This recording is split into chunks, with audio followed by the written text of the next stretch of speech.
person is asking about vampires specifically, but when it comes down to it, when you go about making ASMR, what is your, and if you want to reveal it, because you don't have to, what is your plan? Like, what do you want to do with ASMR?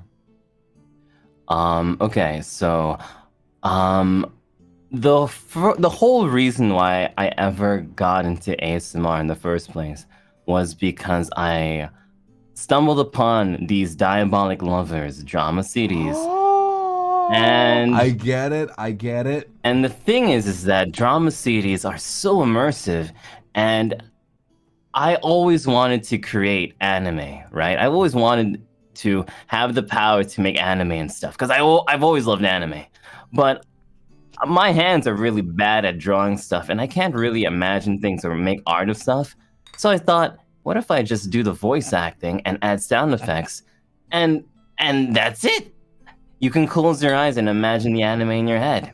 But I guess those aren't really ASMRs, those are more drama CDs.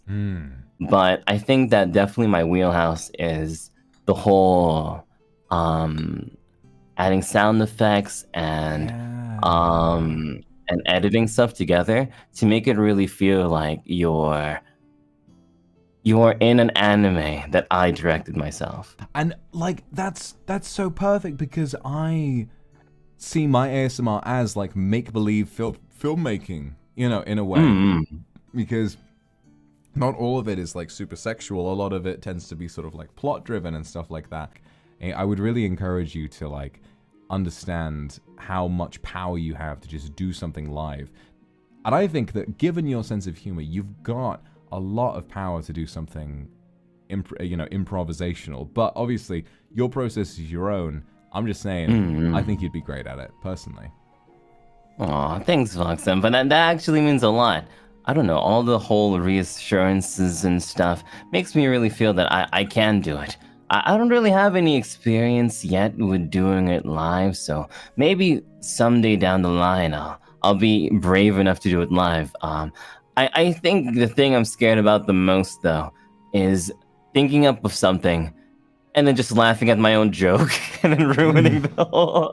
Because I laugh at my own jokes. I know you're worried, it's hard not to. But you will get better at it, because I'm going to tell you a story. Have you ever seen the very first strictly roleplay ASMR that I did, where it was like historical setting and it was like set in a medieval prison? In that one, I was in character the whole time as myself, and I was like, sort of, the viewer is like imprisoned, and I'm like goading them and torturing them and all that. It's like a very sort of like a bondage scenario, and it was very hot, and it was working, and I was in character, and I was like, yeah, I love this. They love me, and I was into it. And then I tried moving myself around in the Niji app, and suddenly I hit right click by accident, and I twisted myself, and it looked like I fucking fell over. And when I watched that happen, it shocked me so much. I went, whoa. And like, after all of that, like build up, after all of that, like, oh yeah, you know, yes, and all of that, I fucking fell over flat on my face, and I broke character, and I just sat there and laughed for a little while. And that was probably the most memorable moment from the entire stream, was me just like pratfalling on the ground. But what it means is, if you fuck up, and if you make a mistake while live, they'll get it, and it will be fine. I think that that's actually commendable, though, to be able to look back on some things that, you know, at one point be mistakes, but at the end, now they're just seen as legendary moments that are just positive things that you can look back upon. I think I'm a little bit more inspired now to try something live. Whether or not I mess up or not, hey, I think it'll be fun, and that's the most important thing. I think that if you are genuinely, given your humor and your creativity, if you did something live, I think it would be really fun. But don't take that as me pressuring you. I just think that would go really well. So, you know, if you come up with an idea, just give it a shot, you know. I mean, that was me with, like, the interrogation ASMR that I did. But since then, the Akumaverse was born, and then the whole ASMR thing, and the Office ASMR happened. A load of people called me weird on Twitter, but I didn't care, because it was really fun, and it was popular, and my fans loved it, and that was what mattered. And so, there you go, you know? Heck yeah. Let's go, Vox Senpai. That's honestly really cool. ASMR is definitely something that I want to pursue and try to get better at.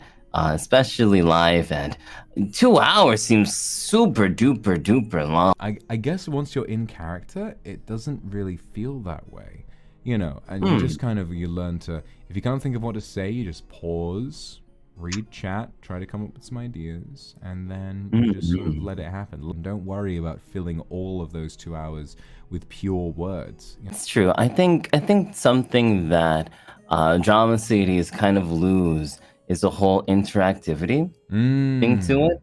And I think that maybe doing it live can unlock some new sort of fun, new sort of passion within. That's actually something that I really came to love about streaming itself.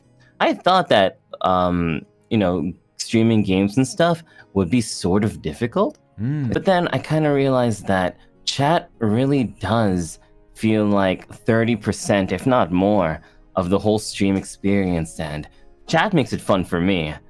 And I think that just makes it fun for everyone else. So it really is important to have a cool connection with your fans, and hearing how you have such a strong connection with your fans in ASMR is really something that's inspiring to me for sure. They teach you so much, and they give you so many ideas of how to progress things, especially in ASMR where you might be improvising a lot of it. So yeah, no, it's really interesting, and I'm glad that you have a vested interest in ASMR, and I'm sure that when you get around to it, it's gonna be really, really good. I'll definitely make sure to check it out.